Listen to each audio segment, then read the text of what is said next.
3-4. Më shiko pak më shpirti? Ok. 3-4. Parashevisi Maku. Është gjithmonë kënaqësi të të kem pranë. Sot është një ditë e veçantë, në fakt sepse është sofra e Kavajës dhe kavajësit e tu duan që ti t'u japësh një përshëndetje. Është bërë gati një vit që kur dëgjova Fisnik Qosjen, një djalë aq i hishëm, aq i si zogi trembur, mori Eltoni Lirianin dhe i tha: "Çfarë mund të bëj për Parashevin, të lutem më thuaj." Edhe më ka ngelur në shpirt se gjithë këtë kohë që jam rikoperuar nga gjithë këto ngjarje që ndodhen, dua ta falenderoj për këtë nder të madh që më ka bërë sonte. Fisnik Qosja, të falenderoj me gjithë shpirt që më dhe mundësinë që të tregoj që jam kavajse, se mund ta nxjerrësh Parashevin nga Kavaja, por nuk e nxjerr dot Kavajen nga Parashevia. Dhe jam me ju me gjithë zemër, me gjithë shpirt, ju kam ndjekur edhe të gjithë progresin e madh, po unë kam filluar shumë thjesht në kopshtin Valgjel Thanasi me edukatorin time Ismete Kaplani, që më tha: "Hajde vije, këndo një këngë." Kur isha në kopësht edhe Kozma Rusi me filharmonik tha: "E din atë këngën Qingji vogël, rrimen dushëm bem pa." I thash: "Po, e di, e mbaj mend se jam rritur në lushnje me gjyshrit e mi, edhe daja im Jovani mësonte fëmijët në shkollë, dhe ashtu mësova për herë të parë që të këndoja këto këngë të fëmijëve."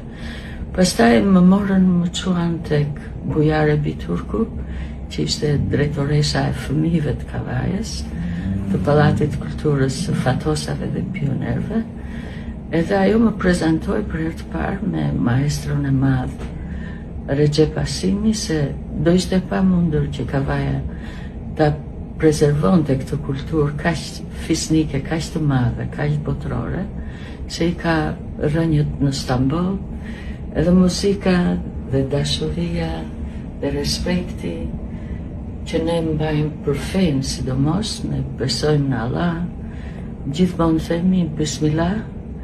Unë kam pasur nderin të rritem me Hallxhyrat Elitin, që e mori babën tim si jetim, që ngiste delet tek vllai i saj Ramazan Lushkja, edhe atje jam rritur duke bërë rroba, sa ajo ishte rroba qepse, duke bërë rroba me hallën tim me Xhyrat Eliti, që më mësoi për herë të parë çdo gjë që prekja, çdo gjë që haja, më thoshte: "T'i japim një falënderim Zotit. Bismillahirrahmanirrahim." Parashevi aty në atë sallë sot është gjithë Kavaja. Janë dhe artistat e Kavajës, është grupi karakteristik i burrave të këngës së Kavajës. Më korrigjon se e them gabim. Po, e se. E tash sakt? Çfarë përshëndetje dhe çfarë kujtimesh ke me ta?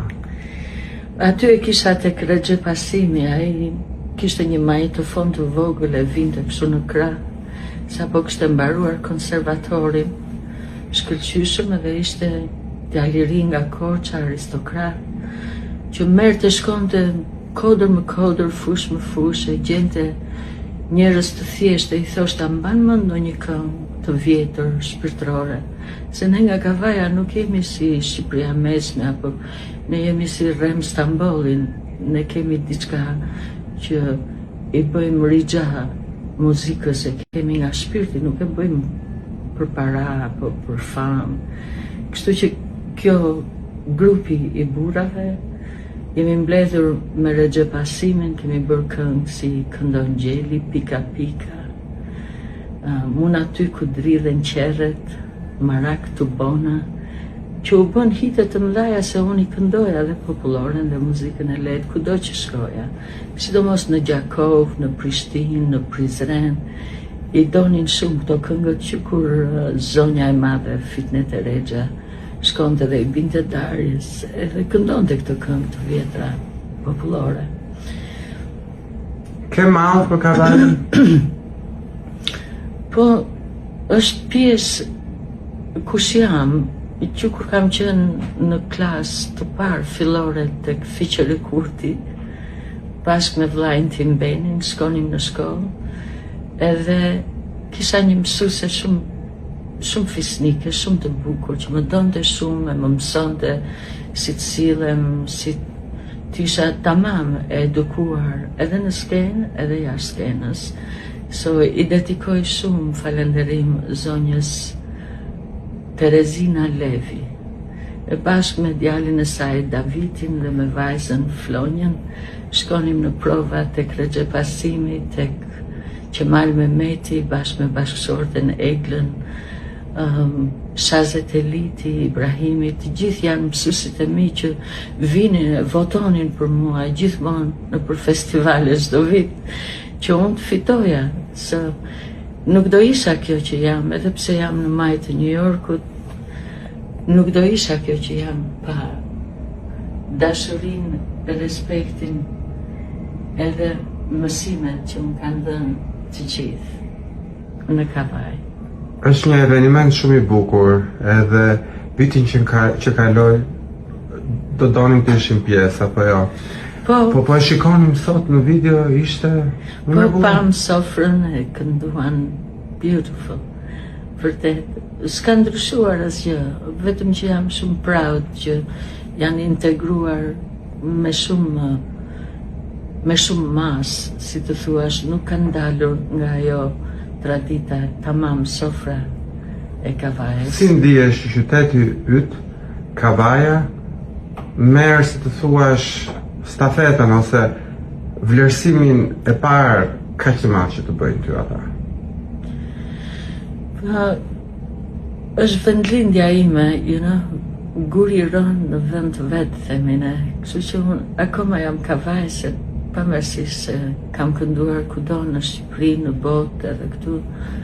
Prapë ajo thelbi kryesor i njeriut, shpirti, nuk ndërron kur. Kështu që gjithmonë kudo që shkoj e përfaqësoj Kavajën me atë thjeshtësi, me atë ndershmëri, me atë kënaqësi që i ka dhënë kënga popullore të gjithë shqiptarëve. Kështu që e qofsha falë, si të them, djepit që më ka lindur e rritur Kavajës. Diçka të fundit, në përshëndetje të fundit? Ata janë duke korcyer, duke kënduar, dhe se sekretari do thotë diçka të fundit. Po nuk jam atje, si kur t'isha atje do ishe shumë më mirë. Vitin tjetër shkojmë? Inshallah, kismet zoti.